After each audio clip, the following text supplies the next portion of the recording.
Good evening friends, welcome to our channel commerce classes by Sumit. दोस्तों, आज का हमारा जो टॉपिक है वो बिजनेस स्टडीज का पहला अध्याय है, जिसका पांचवा पार्ट है। जिसके अंदर पिछली वीडियो के अंदर हमने वाणिज्य के बारे में देखा था कि वाणिज्य क्या है, वाणिज्य के बारे में समझा था। वाणिज्य के अंदर जो दो क्रियाएं थी, एक तो व्यापार और दूसरी व्यापार की सहायक क्रियाएं, उसके बारे में चर्चा इस वीडियो के अंतर्गत हम करेंगे। तो सबसे पहले बात करते हैं व्यापार। व्यापार क्या है? व्यापार है वो वाणिज्य का ही एक अंग है।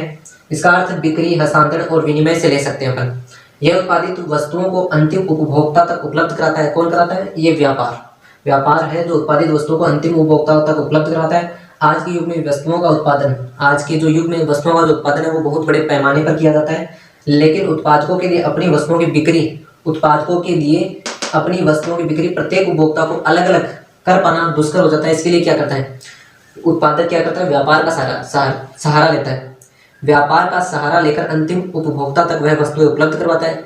इस कड़ी को आगे बढ़ाते हुए क्या करता है? वो व्यापार को दो वर्गों में विभक्त करता है, एक तो आंतरिक व्यापार और एक बाह्य व्यापार। आंतरिक व्यापार को हम देशी व्यापार भी कह सकते हैं। देशी व्यापार जो देश की सीमा के भीतर किया जाने वाला व्यापार या देश के भीतर किया जाने वाला व्यापार आंतरिक या देशी व्यापार कहलाता है, जिसके अंदर दो कड़ी होती है, एक तो थोक विक्रेता और एक फुटकर विक्रेता।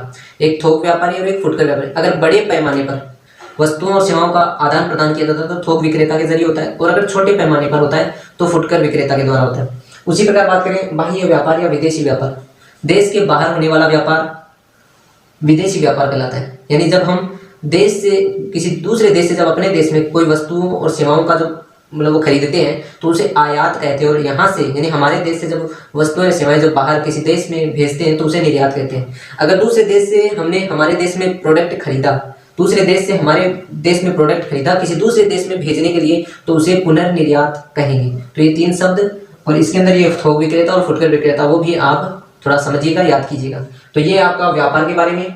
अब हम बात करेंगे व्यापार की जो सहायक क्रियाएं हैं उसके बारे में। व्यापार की सहायक क्रियाएं वो होती है जो व्यापार में सहायता करती हैं।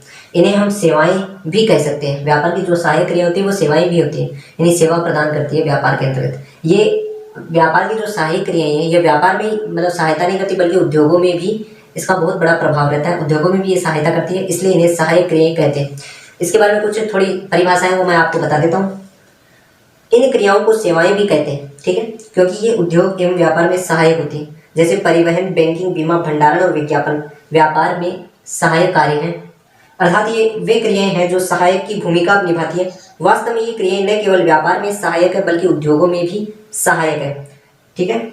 इसके अंदर देखिए सहायक कार्यों में जो निम्न कार्य हैं उनको शामिल किया जाता है। व्यापार की जो सहायक क्रियाएं होती हैं उनमें जो सहायक कार्य होते हैं वो ये होते हैं। पहला है परिवहन एवं संप्रेषण, दूसरा बैंकिंग एवं वित्त, तीसरा बीमा, चौथा भंडारण और पांचवा विज्ञापन। अब इनके बारे में थोड़ी चर्चा करेंगे। तो पहला आता है परिवहन एवं संप्रेषण।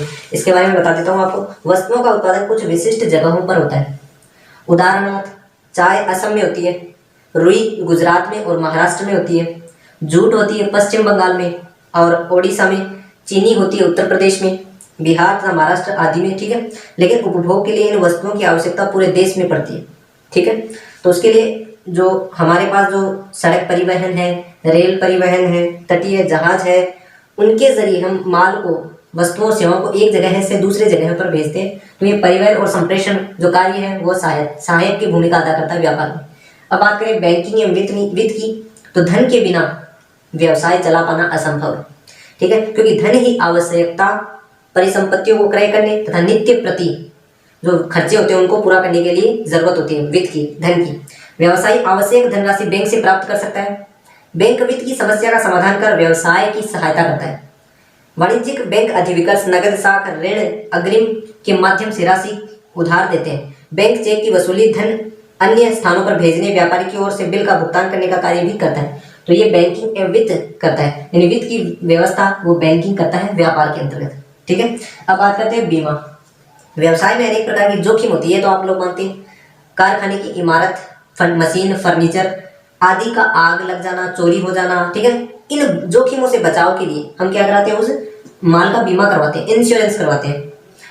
जोखिम से बचाव के लिए हम उसका इंश्योरेंस कराते हैं, बीमा करवाते हैं। कर्मचारी की दुर्घटना हो जाए या किसी अन्य सुरक्षा के लिए भी हम बीमा करवा सकते हैं। बीमा इन सभी को सुरक्षा प्रदान करता है। एक साधारण से प्रीमियम की राशि का भुगतान कर बीमा कंपनी से हानि तथा क्षति की राशि की एवं शारीरिक दुर्घटनावश जो चोट से होने वाली क्षति है उसकी पूर्ति कर सकता है ये बीमा। अब बात करते हैं भंडारण की। भंडारण मतलब जमा करना। प्रायः वस्तुओं के उत्पादन के तुरंत पश्चात उनका उपयोग या विक्रय नहीं होता। यानी उत्पादन प्रोडक्शन तो हो जाता है लेकिन उसका तुरंत विक्रय नहीं होता, तुरंत सेल नहीं किया जा सकता उस प्रोडक्ट को। तो क्या करते हैं, उसका हम गोदाम में संचित करके रखते हैं, भंडारण कर लेते हैं उसका। उन्हें आवश्यकता पड़ने पर ही गोदामों से सुरक्षित रखा जाता है। माल को क्षति से बचाने के लिए भी उसको भंडारण किया जा सकता है। भंडारण व्यावसायिक इकाइयों को संग्रहण की कठिनाई को हल करने की सहायता प्रदान करते हैं। वस्तुओं को समय उपलब्ध कराते हैं जब उसकी आवश्यकता होती है, तो ये भंडारण का कार्य। अब लास्ट में बात करते हैं विज्ञापन की, एडवर्टाइजमेंट।